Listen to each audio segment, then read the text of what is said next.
Sir ನೀವ್ ಇದ್ರಾಗೆಲ್ಲ ಇದ್ ಮಾಡಿದವ್ರು ಅಂತವೆಲ್ಲ ಹಾಡ್ ಕೇಳಿ ಎಲ್ಲೋ ಒಂದ್ ಕಡೆ ನಿಮಗ್ ಜಿಗುಪ್ಸೆ ಬರೋದು ಬ್ಯಾಡ್ರಿ. ಹೌದೌದು.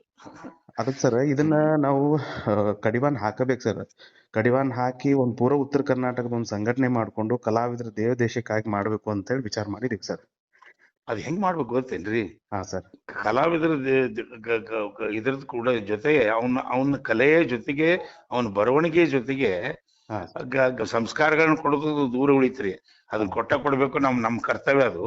ಹಾ ಅವನಲ್ಲಿ ಏನಾದ್ರೂ ಪ್ರತಿಭೆ ಇದ್ರೆ ಅದಕ್ಕೆ ಪೂರಕವಾಗಿ ಇರ್ತಕ್ಕಂಥದ್ದು ಏನಾದ್ರೂ ಹೊಸಾದ ಅವಾಗ ಏನಾದ್ರೂ ಮಾಡ್ಬೇಕಾಗಿದ್ರೆ ಅಂತದ್ರ ಬಗ್ಗೆ ವಿಚಾರ ಮಾಡ್ಬೇಕಂತ್ರಿ ನಾನು. ಹೌದೌದು ಸರ್. ಈಗ ಅದನ್ನ ನಮ್ಮವರದೇ ಆಗಿರ್ತಕ್ಕಂಥ ಒಂದು ಸಮಿತಿ ಮಾಡ್ಬೇಕು, ತಿಳುವಳಿಕೆ ಅವ್ರ ಸಮಿತಿ ಮಾಡ್ಬೇಕು. ಹೌದೌದು ಸರ್. ಬರೀ ಬರೆಯವ್ರದು ಈಗೋ ಇದ್ದವ್ರದ್ದು ಸಮಿತಿ ಆಗ್ಬಾರ್ದು. ಹೌದ್ರಿ ಹೌದ್ರಿ. ಸಾರ ಅದ್ರ ಬಗ್ಗೆ ಆ ಕಂಟೆಂಟ್ ಗೊತ್ತಿದ್ದು ಏನಾಗ್ಬಹುದು ಆ ವಸ್ತು ಅಂತ ಹೇಳಿ ಅನ್ನೋದ್ರ ಬಗ್ಗೆ ಪರಿಜ್ಞಾನ ಇರ್ಬೇಕು. ಅಂತಾವು ಅಂತ ತಿಳಿಗಳು ಅದಾವ್ರಿ ನಮ್ಮಲ್ಲಿ. ಹಾ ಸರ್. ಅದಾವು ಏನಂತಂದ್ರೆ ಯೂಸ್ ಆಗ್ತಾ ಇಲ್ರಿ. ಈ ಸಂತ್ಯಾಗ ಏನು ಗೊತ್ತಾಗ್ತಾ ಇಲ್ಲ ರೀ. ಯಾವ ಬರ್ತಾನೋ, ಯಾವ ಆಡ್ತಾನೋ, ಯಾವ್ದೋ ಕುಡಿತಾನೋ.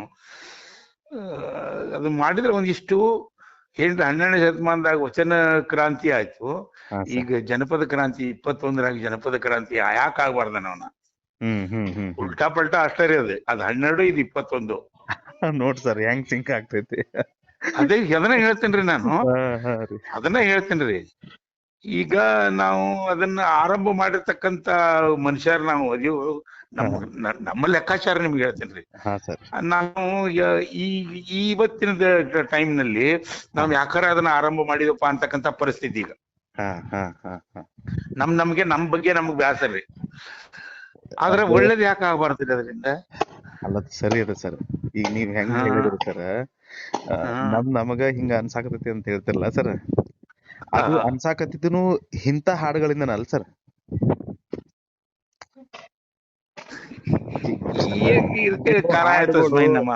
ಈಗ ನಿಮ್ಮ ಹಾಡುಗಳು ಇವತ್ತಿನವರೆಗೂ ಸರ್ ಯಾವ ವ್ಯಕ್ತಿ, ಯಾವ ವಯಸ್ಸು, ಯಾವ ಭೇದ ಭಾವನು ಇಲ್ದೇ ಇರುವಂತ ಕೇಳುವಂತ ಹಾಡುಗಳು ಸರ್ ನಿಮ್ಮ. ಇವಾಗ ನೀವು ಲಾಸ್ಟ್ ಟೈಮ್ ಕಾರ್ಯಕ್ರಮದಾಗಾದ್ರು ಹೇಳಿದ್ರಿ ಪ್ರದೀಪ್ ಹಂಗ ಅಂತೇಳಿ. ಇವತ್ತ ನಮಗ ಅಂತಾವ್ ಹಾಡುಗಳ ಮತ್ತೆ ಇಂತಾವ್ ಕೇಳಿದಾಗ ನಮಗ್ ಹೆಂಗ್ ಅನ್ಸುತ್ತೆ? ನಿಮಗ ಈ ತರ ಇಷ್ಟು ಮನ್ಸಿಗೆ ನೋವಾಗೆ ನಾವ್ಯಾಕ್ ಚಾಲೂ ಮಾಡಿದೀವಿ ಅನ್ನೋ ತರ ನೀವ ಹಿಂಗ ಅಂದ್ರ ಸರ್ ಇನ್ನ ನಮಗ್ ಹೆಂಗ್ ಅನ್ಸ್ಬಾರ್ದೇಳಿ ಸರ್? ನಾವ್ ಹಾಡು ಕೇಳವ್ರಿ ಆರಾಧಿಸೋರು ನಾವು, ನಮ್ ಕಲಾವಿದ್ರ ನಾವು. ಬಹಳ ನೋವು ಆಗ್ತೈತಿ ಸರ್. ಅದೇ ಪ್ರದೀಪ್, ಏನಂತಂದ್ರೆ ಎಲ್ಲರೂ ಸೇರಿ ಹೆಂಗಾರು ಅದ್ರ ಕಡೆ ಎಲ್ಲರೂ ನೋಡಾಕತ್ತೀರಿ ಈಗ.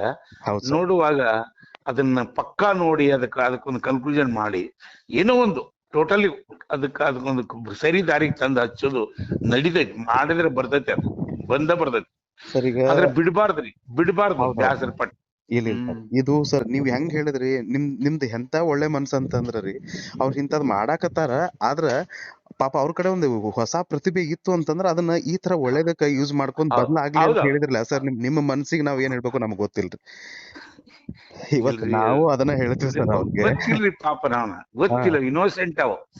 ಏನೋ ಒಂದ್ ವ್ಯವಹಾರ ಆಕತಿ, ಜನ ಶಬಾಷತಾರು, ಅವ್ರಿಗೆ ಬಹಳ ಸಂತೋಷ ಆಕತಿ ಅಂತ ಹೇಳಿ ಅದ್ರ ಬೆನ್ನತ್ತಾರ ಅವ್ರು. ಅಷ್ಟ ಮಾತಿದ್ರ ಹೊಸಾದ್ ಏನು ಇಲ್ಲ ರೀ. ಹೌದೌದು ಸರ್. ನಾವು ಅದನ್ನ ಹೇಳ್ತೀವಿ ಸರ್. ನೀವ್ ಹೆಂಗ್ ಹೇಳಿದ್ರಿ ನಿಮ್ಮ ಮಾತ್ ನಾವ್ ಪಾಲಿಸ್ತೀವ್ರಿ. ಅವ್ರು ಬದ್ಲಾಗಿಲ್ ಸರ್, ಒಂದ್ ಒಳ್ಳೆ ನೆಟ್ಟಿನ ಬೆಳಿಲ್ರಿ. ನಾವೆಲ್ಲರೂ ಮತ್ತೆ ಇನ್ನೊಂದ್ರಿ, ನೀವು ನಂಬರಿ ಬೇಕಾರೆ ಬಿಡಿ ಪ್ರದೀಪ್, ನನ್ನ ಮನಸ್ಸಿಗೆ ಅನಿಸ್ತದು ಒಳ್ಳೆ ಬರಗಾರದಾರ್ರಿ. ಈಗ ಒಳ್ಳೆ ಹಾಡ ಬರೆಯವ್ರದಾರ. ಹೌದು ಸರ್. ಹೌದು.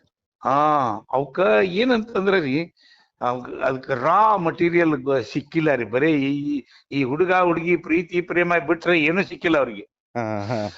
ರಾ ಮಟೀರಿಯಲ್ ಸಿಕ್ಕ್ರ, ದಶೆ ಸಿಕ್ಕ್ರ ಅವ್ರು ಬರೋಬ್ಬರ ಬರೀತಾರ್ರಿ. ಹೌದು ಸರ್. ಹೌದು. ಅದು ಸಿಕ್ಕಿದೆ ರೀ. ಅದಕ್ಕೆ ಬರೆಯುವಂತ ತಾಕತ್ ಬಂದ್ಬಿಟ್ಟಿದೆ ರೀ ಅವ್ರಿಗೆ. ಅದನ್ನ ಹೇಳ್ತೇನ್ರಿ ನಾ. ಹೌದೌದು ಸರ್. ಹೌದು. ಅದೇ ಮಾಡ್ರಿ ನನ್ನೂ ಒಂದ್ಸಲ ಕರೀರಿ. ನಾಳೆ ಸರ್ ನೀವು ಬೆಂಗಳೂರಿಗೆ ಇವತ್ತು ಹೋಗ್ತೇನೆ ನಾ ಬೆಂಗಳೂರಿಗೆ.